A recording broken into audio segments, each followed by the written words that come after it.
Hey everyone, welcome to Eco Trades. If you're into catching clean crypto setups without all the fluff, you're definitely in the right place. Real quick, smash that like button, subscribe if you haven't already, and turn on the bell so you don't miss the next trade idea. Also, I'd love to hear your thoughts. Drop a comment below and let's talk charts. Today, I've got a solid short setup on Bitcoin. Two zones that look ready to reject hard. Let's break it down and see if this could be our next winning move.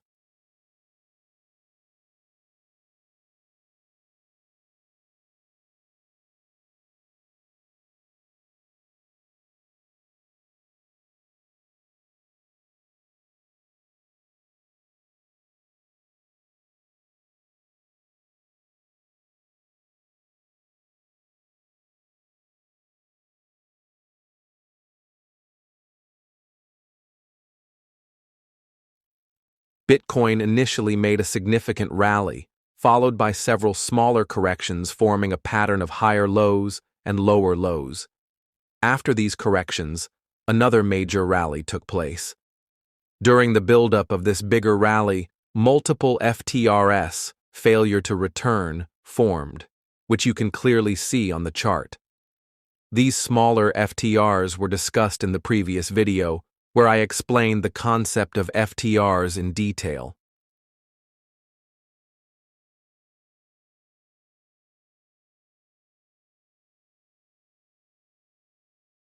After the minor corrections and the formation of these FTRs, we observed a hunt that occurred below those previous lows, resulting in Bitcoin reaching a new all-time high, ATH.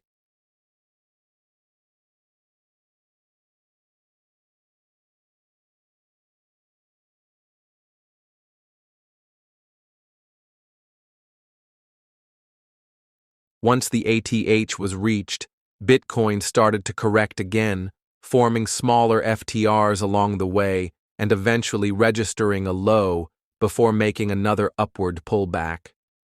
Now, we are analyzing the market for a potential sell position after this pullback. As you can see in the schematic, this is the part where we wait for the price action to confirm the correct moment to enter a short position. To get a better understanding, let's zoom into smaller time frames, such as the 1-hour and 4-hour charts for a more precise view of what's happening.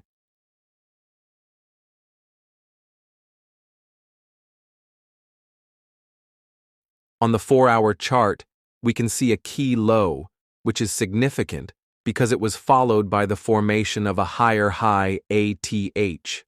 We can draw a line from this low and mark the next low that caused the formation of this higher high. This allows us to observe the entire price structure. We also draw a line at the last low before the ATH to understand the key levels better.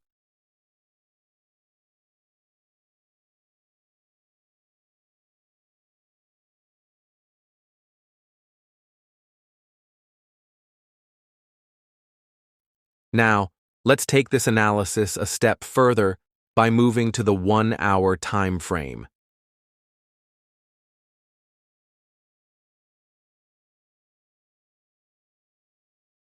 On the 1-hour chart, we can pinpoint the areas where price broke through the important lows we marked earlier. These breaks are critical because they are the points where the market formed FTRs.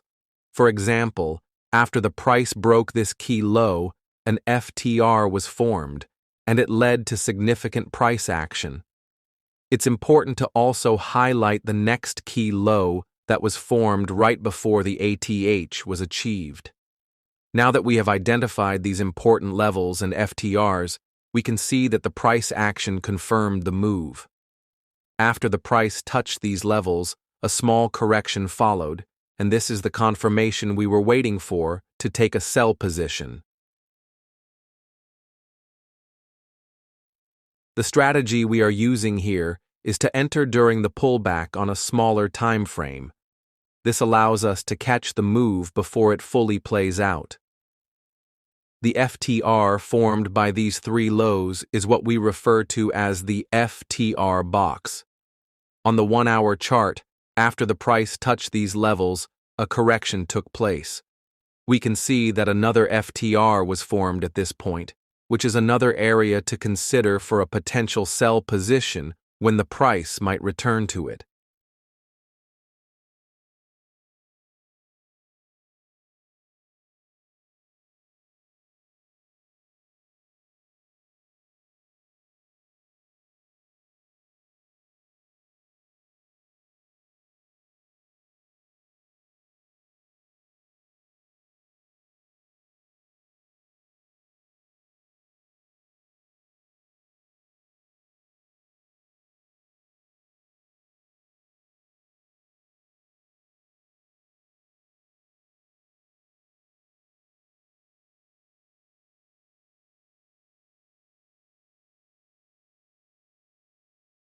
Now, if we move down to the 15-minute chart, we see a consolidation pattern forming, which I will mark with a dashed line for clarity. After the price consolidates, it breaks out, forming higher lows. This breakout is the key moment to enter a short position. By marking the FTR created after the consolidation, we can position ourselves accordingly from the top to the bottom of the range.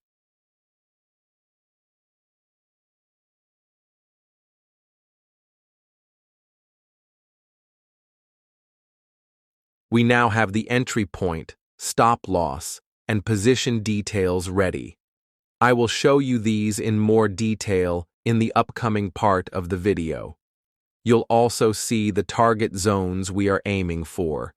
Additionally, there's another potential entry point where the 3 higher levels have not been touched by the price yet. If price decides to break these levels, it might drop again, and we'll be ready to catch the move.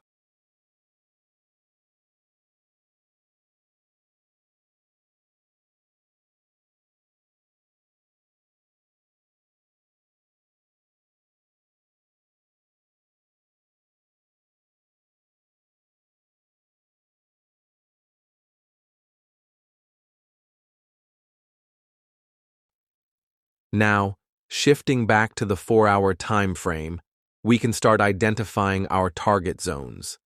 The first key low we identified at the beginning of this analysis could be one of our targets.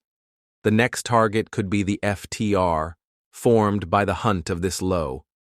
This is important because price tends to retrace back to these levels after liquidity has been taken from them.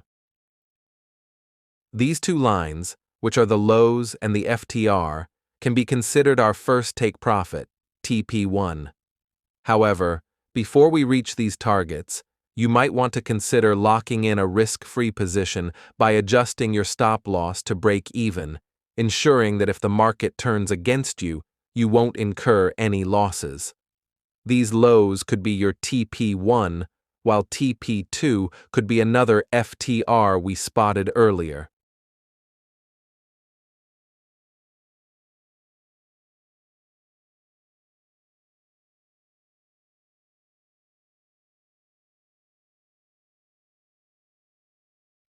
This FTR is visible on a lower time frame and represents a key point in the price action.